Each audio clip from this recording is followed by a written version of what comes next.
Welcome to Makani Pawan Kumar YouTube channel. Sir, please give me your introductions. First, thanks a lot. My name is Darsha Sagar. I'm from Kandali village, near to Shaidapur. And I secured 66th rank in UPSC Engineering Services sector in 2025. Sir, tell me about your schooling and graduation. Where you have done? నాది schooling మొత్తము government స్కూల్లోనే జరిగింది. College పూర్తిగా అంతా గవర్నమెంట్లోనే జరిగింది. నా schooling pre school వచ్చి normal విలేజ్లోనే జరిగింది. వీధి బడి అంటారు కదా, ఎంపీపీ స్కూల్ అలాగే.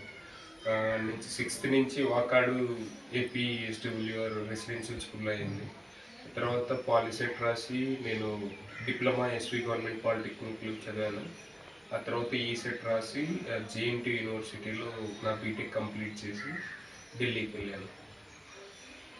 ఈ రోజుల్లో మీరు ఇంత తక్కువ ఈ 23 ఇయర్స్లో 66 ర్యాంక్ రావడానికి మీకు కారణం ఏంది? మీరు పడిన శ్రమ, ఎట్లా స్ట్రెస్ని ఎదుర్కొన్నారు కొద్దిగా చెప్తారా? కంపారిటివ్గా చాలా మందితో కంపేర్ చేస్తే అంత ఎక్కువ శ్రమ పడలేదు, కాకపోతే అంత తక్కువ అని పడలేదు. కాకపోతే చేసే పని మీద నాకు కొంచెం క్లారిటీ ఉంటుంది, నిదానంగానే చేసుకోగలుగుతాను. కాన్ఫిడెంట్గా క్లారిటీ వస్తే నా పని చేస్తాను. మేబీ అది నాకు హెల్ప్ అయిందని అనుకుంటున్నాను. మీరు ఈ యువతకి ప్రజెంట్ ఇట్లా చాలా మంది యువత ఈ ప్రాపంచిక సుఖాలకు అలవాటు పడి అంటే గంజాయి వీళ్ళు ఇట్లా సేవిస్తున్నారు కదా, వీళ్ళకి ఈ యువతలో ఉత్తేజం నింపడానికి మీరు ఏమన్నా సజెషన్స్ ఇస్తారు? యువత అంటే మనం ఎక్కువ నెగిటివ్ గురించి మాట్లాడతాం, కానీ పాజిటివ్గా చూసుకుంటే చాలామంది ఐఐటీలో కానీ కంపేర్ టు పాస్ట్ ఇప్పుడు చాలామంది ముందుకు వెళ్తున్నారు. కంపారిటివ్లీ నెగిటివ్ ఎక్కువ ఎక్స్పోజ్ అవుతుంది, పాజిటివ్ ఎక్కువ ఎక్స్పోజ్ అవుతుంది. కాకపోతే మనం నెగిటివ్ అనేదానికి ఎక్కువ అట్రాక్ట్ అవుతాం కాబట్టి మనం ఇలా చూస్తున్నాం అంతే. ఆ కాలంలో మీరు చెప్పండి, విలేజ్గా ఆ కాలంలో గంజాయి తాగేవాళ్ళు లేదా? ఉన్నారు అంతే. కానీ ఇప్పుడు ఎలా అంటే ఈ సోషల్ మీడియా వల్ల ఎక్కువైంది, అంటే ఎక్కువ మనకు అర్థమైపోతుంది, ఓకే వీడిలాంటోడు అనేసి. అంతేగాని అంత ఎక్కువ ఎంత మరీ అంత బ్యాడ్ సిచ్యువేషన్లోకి వెళ్ళలేదని నేను అనుకుంటున్నాను. మీ తదుపరి లక్ష్యం, మీరు సామాజిక సేవ ఎలా చేస్తారు? ఇప్పటి వరకు అయితే నేను కొంచెం సెల్ఫ్లోనే ఆలోచించాను. లైక్ నాకంటూ ఒక రిగ్రెట్ లేని జాబ్ ఉండాలి అనే దాని మీద ఫోకస్ చేసి నేను దీనికి ప్రిపేర్ అయ్యాను. కానీ ఇప్పుడు ఈ డైవర్సిఫైడ్ లైఫ్ చూసిన తర్వాత నాకు ఏదో మనకు తోచింది సాయం చేయొచ్చు, అట్లీస్ట్ సొసైటీకి కాకుండా మనకు తెలిసిన వాళ్ళకి, ఇంతవరకే ఆలోచించాను. మేబీ ఈ సొసైటీకి హెల్ప్ చేయాల్సిన అవసరం వస్తే అది ఫ్యూచర్ నేనుండే సిచ్యువేషన్ బట్టి డిసైడ్ అవుతుంది.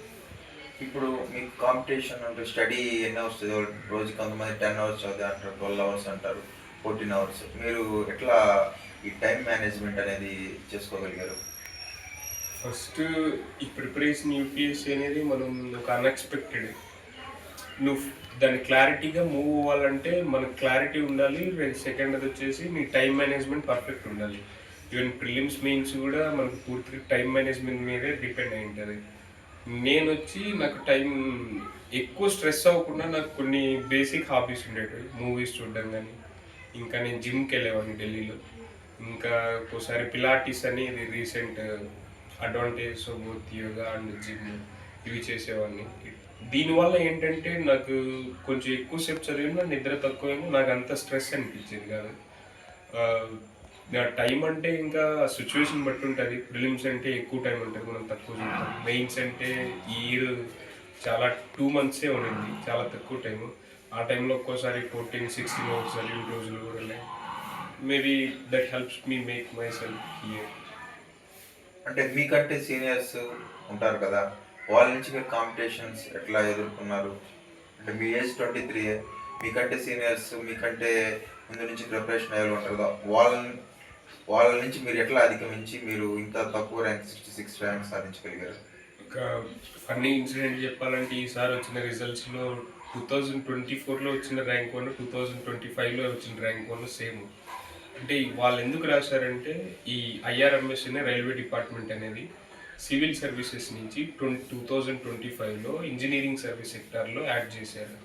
దీనివల్ల లాస్ట్ 5 ఇయర్స్ 6 ఇయర్స్ టాపర్స్ అందరూ మళ్ళీ ఈ ఎగ్జామ్ని మళ్ళీ రీఅప్లై చేసి మళ్ళీ ఎగ్జామ్ రాయడానికి వచ్చారు. దీనివల్ల టఫ్ కాంపిటీషనే ఉండింది. కాకపోతే నా ఫస్ట్ ఫెయిల్యూర్ వల్ల నన్ను చాలా ఇరిటేట్ అంటే చాలా రిగ్రెట్ అయ్యాను. అంటే తెలిసిన మిస్టేక్లో చాలా చేశాను. ప్రతి మిస్టేక్ని ఎవాల్వ్ చేసుకుంటూ ఇలా నా సిచ్యువేషన్ని హ్యాండిల్ చేసుకోగలిగాను. మీరు ఈ స్టడీ ప్రిపరేషన్లో అంటే కొంతమంది తీసుకోరు, స్లీప్ ఎట్లా మేనేజ్ చేయగలిగారు?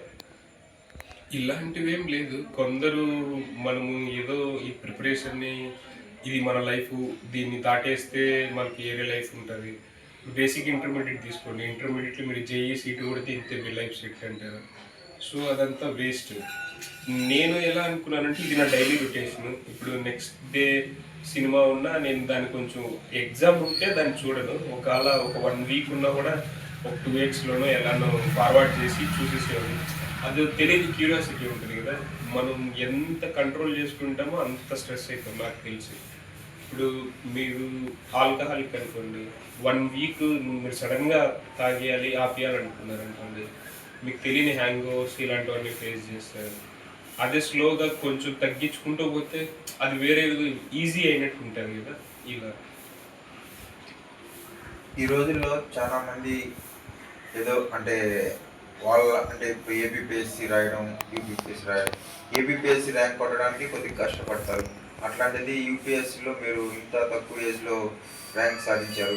మీ తదుపరి లక్ష్యం అంటే మీ సమాజానికి సేవ చేయడం కానీ, యువతకి మీరు ఇచ్చే ఫైనల్ సలహా ఒక 2 మాటల్లో.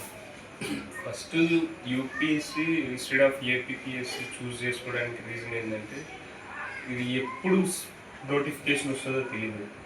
లాస్ట్ 2 ఇయర్స్ నుంచి గ్రూప్ 2 రిజల్ట్ రాలేదు ఇంకా. వాళ్ళు ఎంత స్ట్రెస్ అవుతారు. కానీ యూపీఎస్సీ అలా కాదు, పర్ఫెక్ట్ షెడ్యూల్ ఉంటుంది. ఈ మంత్లో ఇది ఖచ్చితంగా కంప్లీట్ అవ్వాలి, ఈ మంత్లో ఇది కంప్లీట్ అవ్వాలి. ఇలా నేను యూపీఎస్సీని చూస్ చేసుకున్నాను. అక్కడ కూడా ఇది స్టేట్ అయితే అది నేషనల్. టఫ్ కాంపిటీషన్ ఉంటుంది, కాకపోతే మనం హ్యాండిల్ చేసే దాన్ని బట్టి కూడా డిపెండ్ అయ్యింది.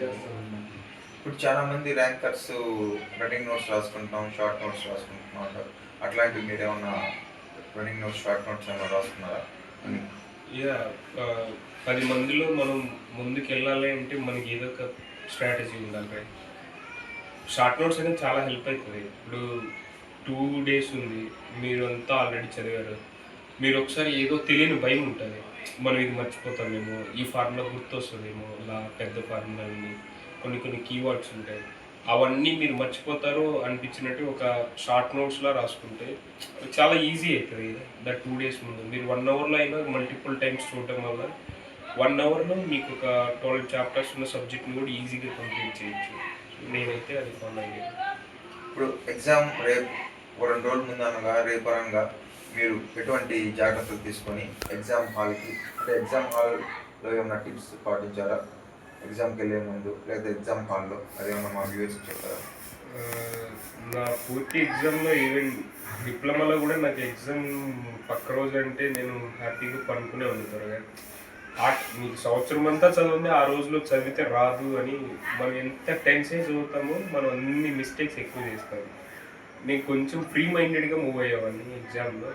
మేబీ అది నాకు టెన్షన్ అనిపించలేదు. ఇప్పుడు ఫుడ్ కూడా నార్మల్, అంటే ఎక్కువ బిర్యానీ టైపు అవన్నీ నెక్స్ట్ డే ఎలా ఎఫెక్ట్ అవుతుందో తెలియదు కదా. బేసిక్ నార్మల్ డే ఎలా ఉంటుందో ఒక స్పెషల్ డే కాబట్టి నార్మల్ డే జరిగినట్టే నేను మూవ్ అయ్యేవాడిని. ఇప్పుడు అంటే ఎగ్జామ్ హాల్లో కొంతమంది టెన్షన్ ఫీల్ అవుతారు, ఓఎంఆర్ షీట్ చూడంగానే క్వశ్చన్స్ ఫాలో అవడం. అంటే మీరు క్వశ్చన్స్ని ఎట్లా అంటే ఫస్ట్ మొత్తం పేపర్ అంతా చదివేవాళ్ళ లేకపోతే 1 by 1 క్వశ్చన్ అటెంప్ట్ చేసేవాళ్ళ? ఒకసారి మా వ్యూవర్స్ చెప్తారా? ప్రిలిమ్స్ అంటే 3 అవర్స్లో మనం 150 క్వశ్చన్స్ అటెంప్ట్ చేయాలి.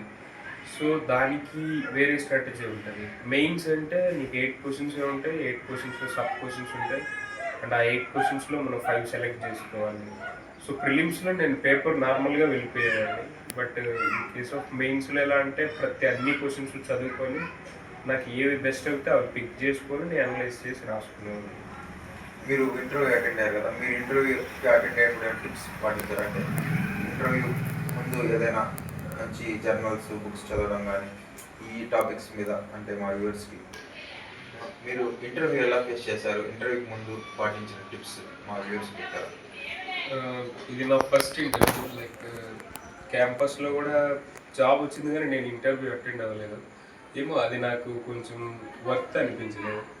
ఈ ఇంటర్వ్యూ ఎలా అంటే నాకు ఈ బేసిక్ బ్యాక్గ్రౌండ్ నుంచి వచ్చాను కాబట్టి డౌన్ టు ఎర్త్ అంటే నేను హ్యాండిల్ చేయగలను అనే ఓపిక ఉంది.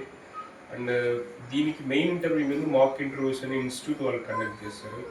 దాంట్లో కూడా నేను టాప్ పర్ఫామ్ చేసేవాడిని. లైక్ ఎక్కడ నెగిటివ్ స్టేట్మెంట్స్ అనేది నేను ఇప్పటివరకు ఏదైనా నెగిటివ్ స్టేట్మెంట్ నా ఇంటర్వ్యూలో ఫేస్ చేశాను అంటే వాళ్ళు నీ హ్యాండ్ గెస్చర్స్ తగ్గించుకొని మాత్రమే చెప్పారు. అంటే దాన్ని బట్టి నాకు అర్థమైంది ఏంటంటే ఇన్స్టిట్యూట్ని సాటిస్ఫై చేశానంటే నా ఇంటర్వ్యూ అయితే బెస్ట్గానే అవుతుంది అనుకున్నాను. సో నేనైతే అంత టెన్స్ ఫీల్ అవ్వలేదు ఇంటర్వ్యూ మొత్తంలో. మీరు ఇట్లా మారుమూల గ్రామం నుంచి వచ్చారు కదా, ఇప్పుడు అంటే వీధి బడిలో చదువుకొని గవర్నమెంట్ కదా, ఇట్లా వీధి బడి గవర్నమెంట్ స్కూల్లో చదివే వాళ్ళకి మీ ఇన్స్పిరేషన్గా ఒక మాట చెప్పి ముగిస్తుంది.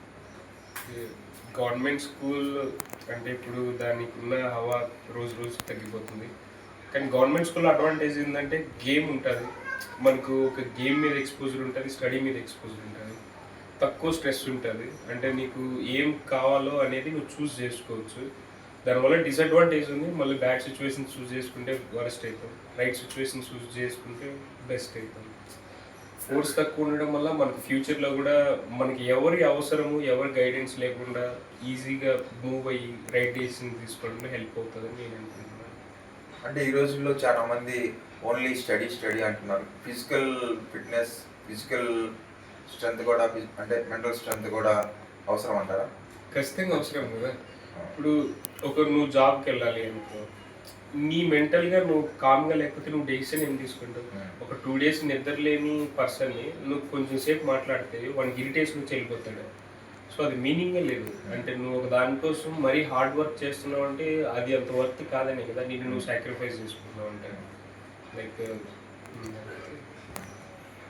ఫైనల్గా మా ఛానల్కి, ఈ పవన్ కుమార్ యూట్యూబ్ ఛానల్కి మీరు అమూల్యమైన టైం కేటాయించినందుకు మా తరఫున, మా వ్యూవర్స్ తరఫున మీకు థ్యాంక్స్, ధన్యవాదాలు. Thank you.